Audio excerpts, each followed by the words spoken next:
قل أندعو من دون الله ما لا ينفعنا ولا يضرنا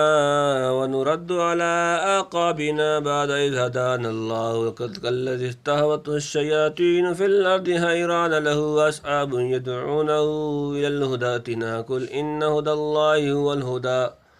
وأمرنا لنسلم لرب العالمين وأن أقيموا الصلاة واتقوه وهو الذي إليه تحشرون وهو الذي خلق السماوات والأرض بالحق ويوم يقول كن فيكون قوله الحق وله الملك يوم ينفخ في الصور عالم الغيب والشهادة وهو الحكيم الخبير وإذ قال إبراهيم لأبيه آزر تتخذ أصناما آلهة إني أراك وقومك في ضلال مبين وكذلك نري إبراهيم ملكوت السماوات والأرض وليكون من الموقنين فلما جن عليه الليل رأى كوكبا قال هذا ربي فلما أفل قال لا أحب الآفلين فلما رأى القمر بازغا قال هذا ربي فلما أفل قال لئن لم يهدني ربي لأكونن من القوم الضالين فلما رأى الشمس بازغة قال هذا ربي هذا أكبر فلما أفلت قالت يا قوم إني بريء مما تشركون إني وجهت وجهي للذي فطر السماوات والأرض حنيفا وما أنا من المشركين وحاجه قومه قال تحاجوني في الله وقد هداني ولا أخاف ما تشركون به إلا أن يشاء ربي شيئا وسع ربي كل شيء علما فلا تتذكرون وكيف أخاف ما أشركتم ولا تخافون أنكم أشركتم بالله ما لم ينزل به عليكم سلطانا فأي الفريقين أحق بالأمن إن كنتم تعلمون الذين آمنوا ولم يلبسوا إيمانهم بظلم أولئك لهم الأمن وهم مهتدون قل أندعو من دون الله ما لا ينفعنا ولا يضرنا ونرد على أعقابنا بعد إذ هدانا الله كالذي استهوته الشياطين في الأرض حيران له أصحاب يدعونه إلى الهدى ائتنا قل إن هدى الله هو الهدى وأمرنا لنسلم لرب العالمين قل کہہ دیں اندعو کیا ہم پکاریں من سے دون اللہ سوائے اللہ ما جو لا ينفعنا نہ ہمیں نفع دے ولا یضرنا اور نقصان کرے ہمیں ونرد اور ہم پھر جائیں اعلیٰ پر اعقابنا اپنی ایڑیاں الٹے پاؤں بعد اذ ہدانا جب ہدایت دی ہمیں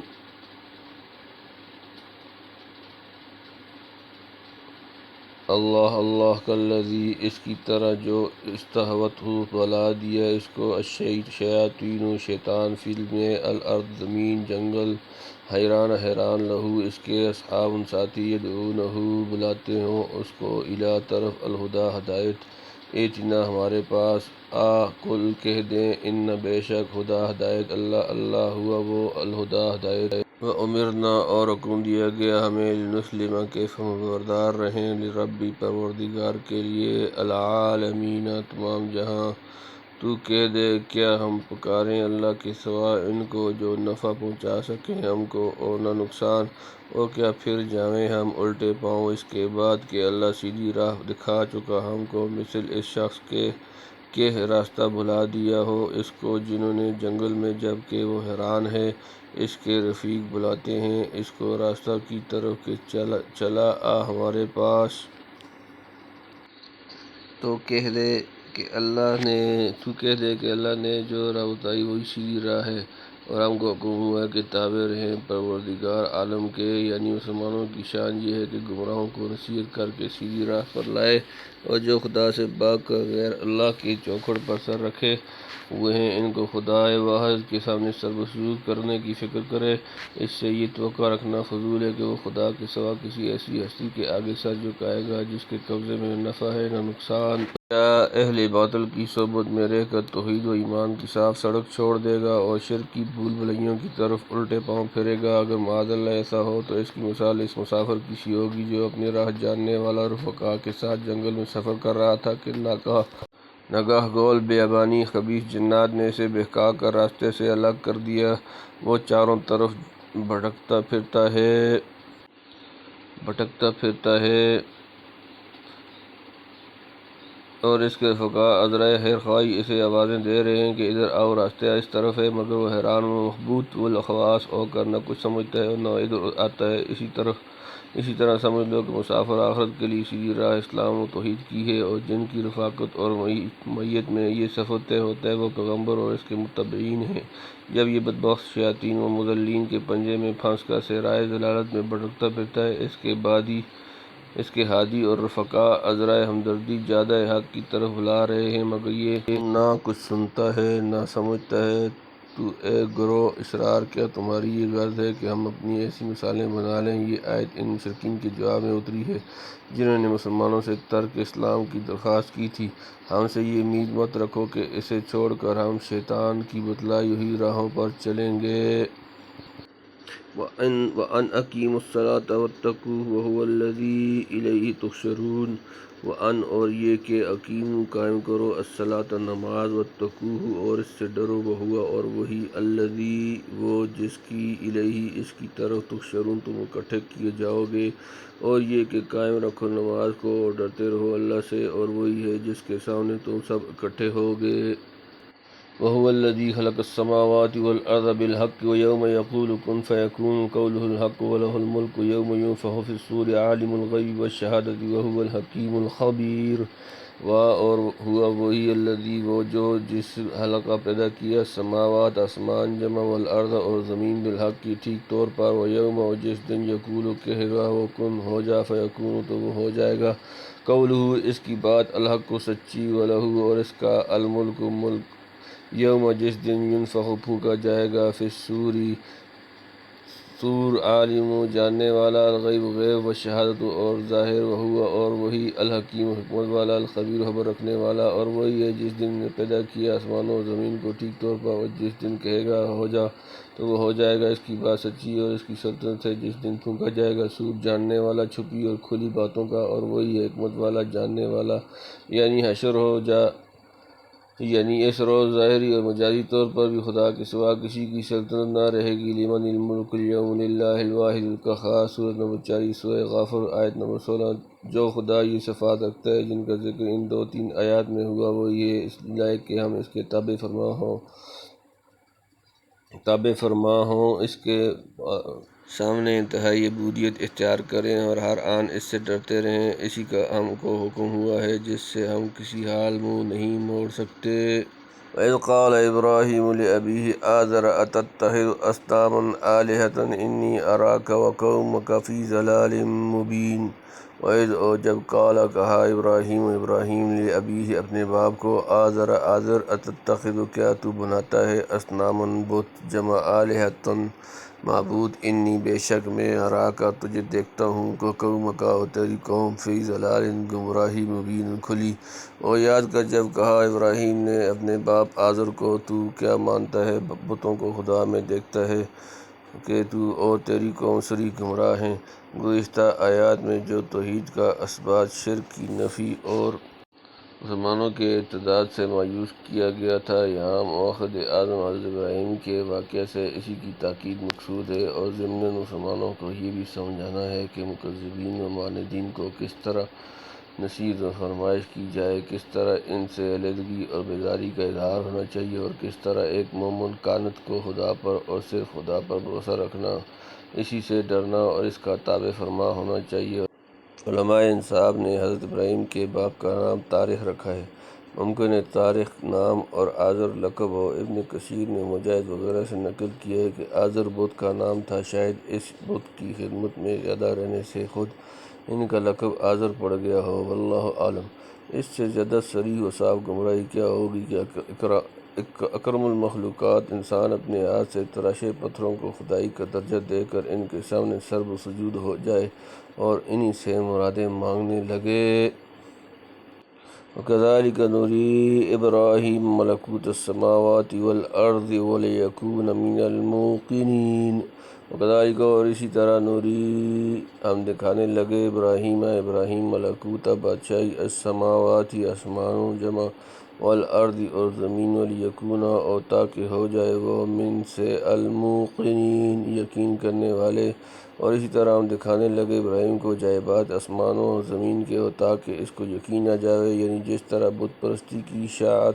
شناعت و قبح ہم نے ابراہیم پر ظاہر کر کے اس کی قوم کو قائل کیا، اسی طرح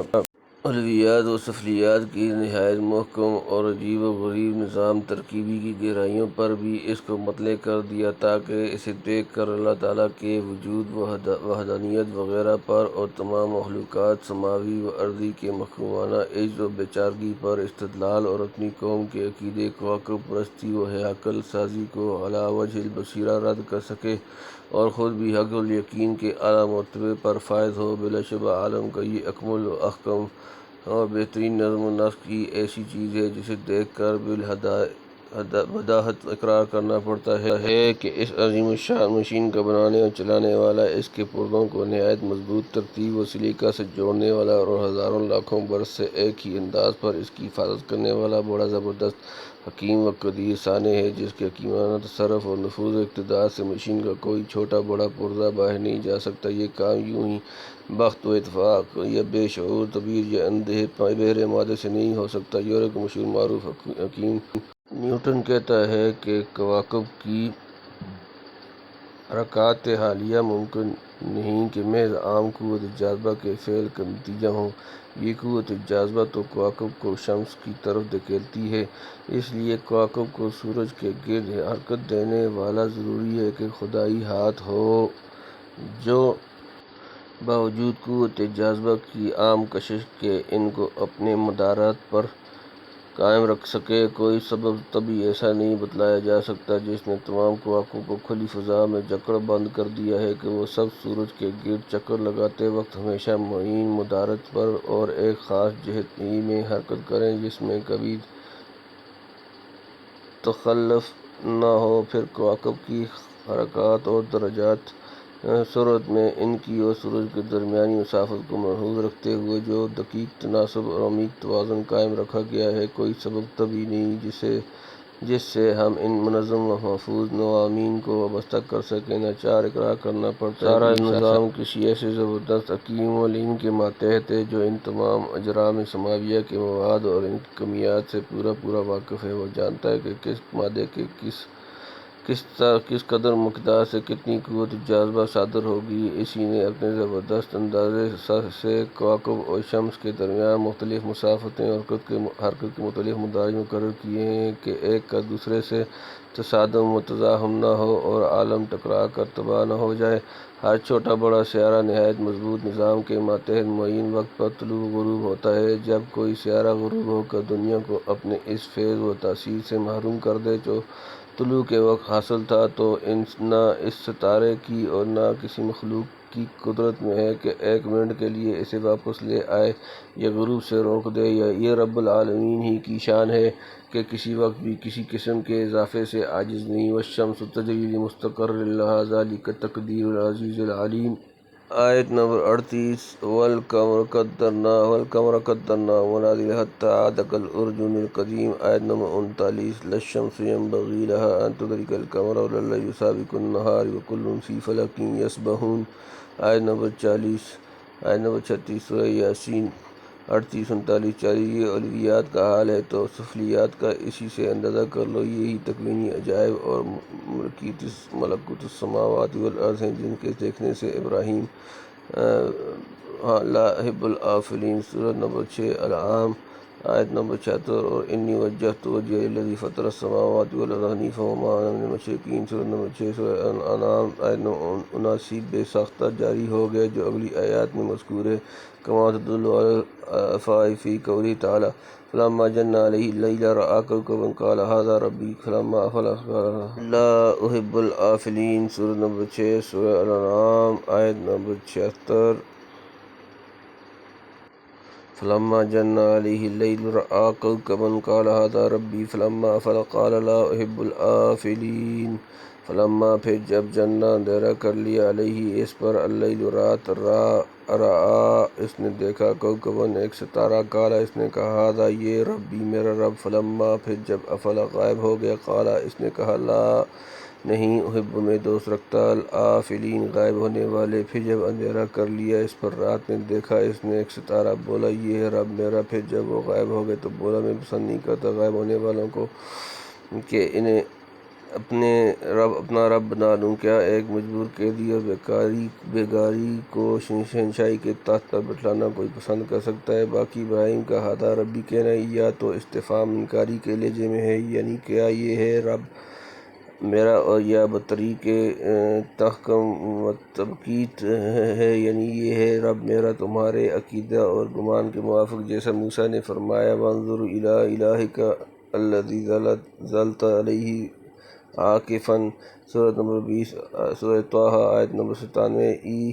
فی ذالک اس کے سوا مفسرین کے اور کا اقوال بھی ہیں مگر ہمارے خیال میں یہی راجح ہے واللہ اعلم۔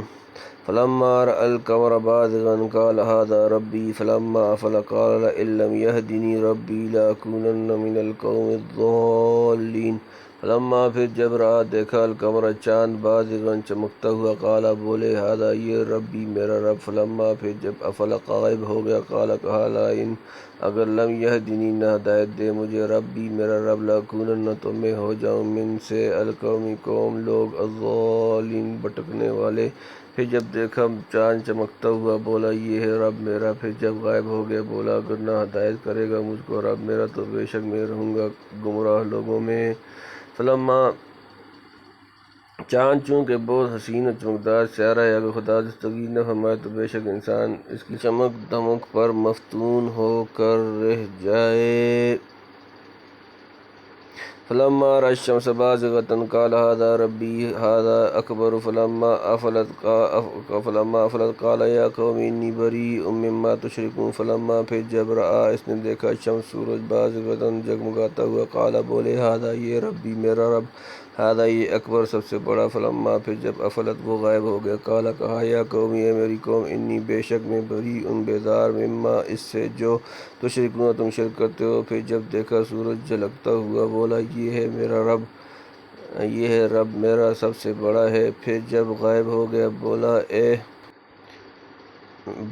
اے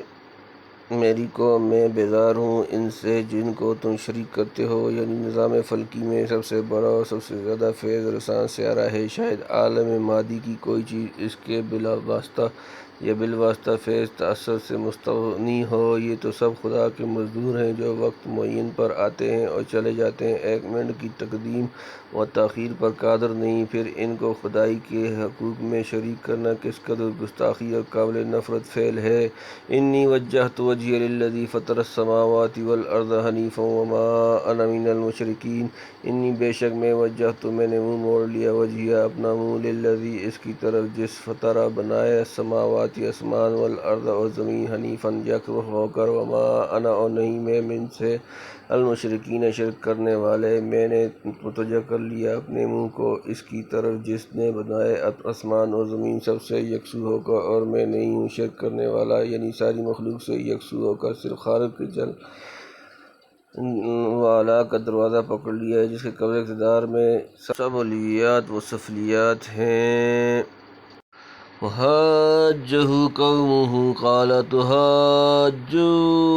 فی اللہ وقد ہدانی ولا اخاف ما تشرکون بہ الا ان یشاء ربی شیئا وسع ربی کل شیء علما افلا تتذکرون۔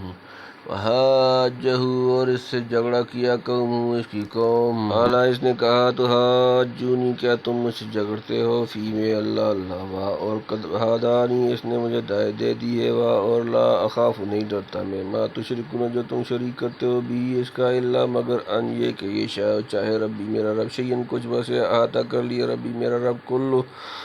شیئن ہر چیز علم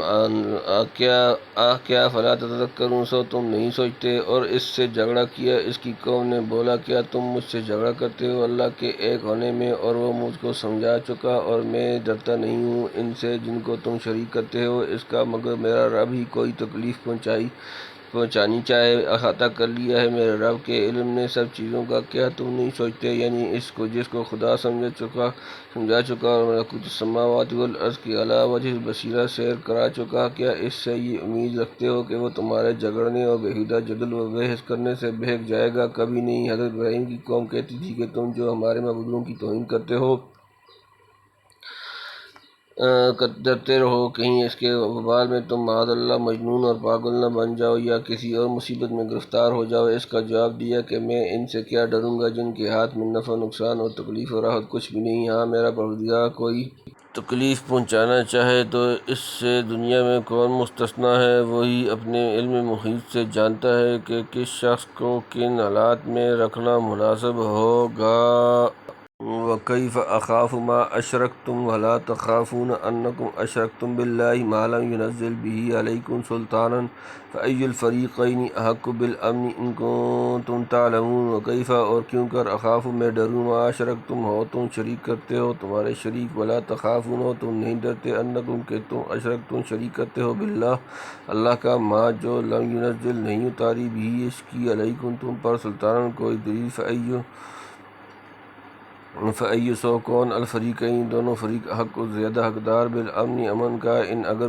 تم تعلمون جانتے ہو۔ اور میں کیوں کر ڈروں تمہارے شریکوں سے اور تم نہیں ڈرتے اس بات سے کہ شریک کرتے ہو اللہ کا ان کو جس کی نہیں اتاری اس نے تم پر کوئی دلیل۔ اب دونوں فرقوں میں کون مستحق ہے دل جمی کا؟ بولو اگر تم سمجھتے ہو۔ یعنی میں تمہارے معبودوں سے کیوں ڈروں حالانکہ نہ ان کے قبضہ میں نفع و ضرر ہے اور نہ توحید کو اختیار کرنا کوئی جرم ہے جس سے اندیشہ ہو۔ ہاں تم خدا کے باغی اور مجرم بھی ہو اور خدا مالک نفع ضرر بھی ہے، لہذا تم کو اپنے جرائم کی سزا سے ڈرنا چاہیے۔ الذین آمنوا ولم یلبسوا ایمانہم بظلم اولئک لہم الامن وہم مہتدون۔ الذین جو لوگ آمنوا ایمان لائے، ولم یلبسوا نہ ملایا ایمانہم اپنا ایمان بظلم ظلم سے، اولئک یہی لوگ لہم ان کے لیے الامن امن والدل جمی وہم اور وہی مہتدون ہدایت یافتہ۔ جو لوگ یقین لے آئے اور نہیں ملا دیا انہوں نے اپنے یقین میں کوئی نقصان، انہی کے واسطے ہے دل جمی اور وہی سیدھی راہ پر۔ احادیث مبارکہ میں جو کہ صحاح میں منقول ہیں کہ نبی کریم صلی اللہ علیہ وسلم نے یہاں ظلم کی تفسیر شرک سے فرمائی، جیسا کہ سورہ لقمان میں ہے ان الشرک لظلم عظیم۔ گویا ظلم کی تنوین تعظیم کے لیے ہوئی تو حاصل مضمون یہ ہوگا کہ مامون و مہتدی صرف وہی لوگ ہو سکتے ہیں جو یقین لائے، اس طرح کہ اس میں شرک کی ملاوٹ بالکل نہ ہو۔ اگر خدا پر یقین رکھنے کے باوجود شرک کو نہ چھوڑا تو وہ نہ ایمان شرعی ہے نہ اس کے ذریعے سے امن و ہدایت نصیب ہو سکتی ہے۔ وَهُوَ كَمَا قَالَ وَمَا يُؤْمِنُ أَكْثَرُهُم بِاللَّهِ إِلَّا وَهُم مُشْرِكُونَ۔ سورہ نمبر 12 سورہ یوسف آیت نمبر 106۔ چونکہ ایمان شرک کا جمع ہونا بظاہر مستبعد تھا، اس لیے مترجم محقق قدس سرا نے بغرض تسہیل و تفہیم ایمان کا ترجمہ یقین سے اور ظلم کا نقصان سے کیا، جو لغت عرب کے عین مطابق ہے، کما قولہ تعالی وَلَمْ تَظْلِم مِّنْهُ شَيْئًا۔ سورۃ نمبر 18 سورۃ الکہف آیت نمبر 33۔ اور اس نقصان سے مراد شرک ہی لیا جائے گا جیسا کہ احادیث میں تصریح ہو چکی، اور خود نظم کلام میں لفظ اس کا قرینہ ہے۔ اس کی مفصل تحقیق خود مترجم رحمۃ اللہ مقدمہ میں فرما چکے ہیں، وہاں دیکھ لیا جائے۔